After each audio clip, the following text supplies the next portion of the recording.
Today, the Mexican and South African national teams will kick off the World Cup just as they did in 2010. And beginning this Saturday, June 13th, New York, New Jersey Stadium will host 8 matches just across the Hudson River, culminating in the most watched sporting event on the planet, the World Cup final. This is a big city, and we know how to put on big events. The World Cup will be no exception. Over the next 5.5 weeks, we will implement long-standing plans to ensure that our infrastructure and transportation networks run smoothly and that every New Yorker and visitor is safe. I also want to urge every New Yorker, even those who aren't attending the matches, to prepare for extreme heat. A combination of high temperatures and humidity means the heat index may hit 100 degrees today and tomorrow. Severe thunderstorms may also bring in strong winds and heavy downpours. These conditions are extremely dangerous. The city is activating hundreds of free public cooling centers across the 5 boroughs. Find the location nearest to you by visiting nyc.gov/beattheheat or by calling 311. Drink lots of water, wear sunscreen, and look after our older neighbors who are more vulnerable to this condition. As we look ahead to Saturday, where Brazil will play Morocco at 6 p.m., I want to encourage match-going fans to plan ahead. Official transportation services are the best way to get to the stadium. There will be no general spectator parking at New York, New Jersey Stadium.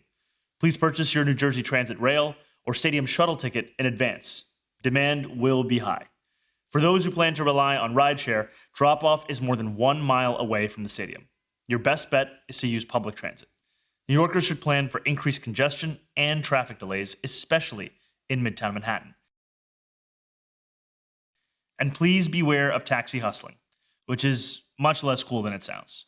Our Taxi and Limousine Commission has thousands of licensed and authorized taxis, including our city's iconic yellow cabs, that will take you where you need to go without ripping you off.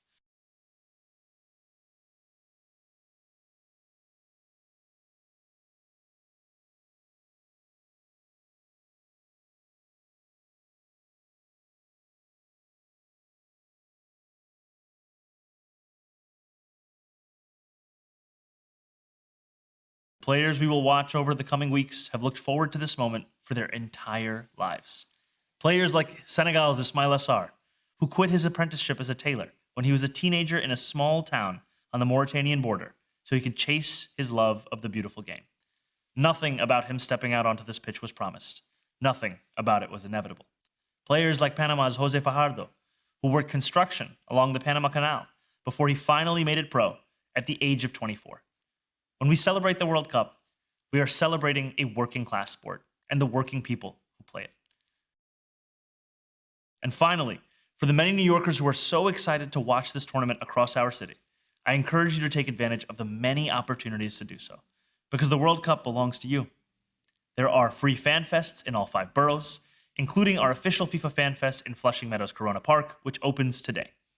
There are also $26 food and drink options at more than 488 restaurants across the city, tons of free events and soccer exhibits, a mini pitch in Central Park where you can practice your skills. And starting today, you can pick up a free neighborhood passport at any public library branch across the 5 boroughs so you can explore the city's cultural institutions and small businesses throughout the World Cup. It is the rare occasion that brings the world together, that creates memories that we cherish for the rest of our lives, that for 90 minutes at a time turns complete strangers into best friends. I can think of nowhere better to host the world's game than a city that reflects that world. We have an incredible tournament to look forward to, my friends. Let's go after it and get it.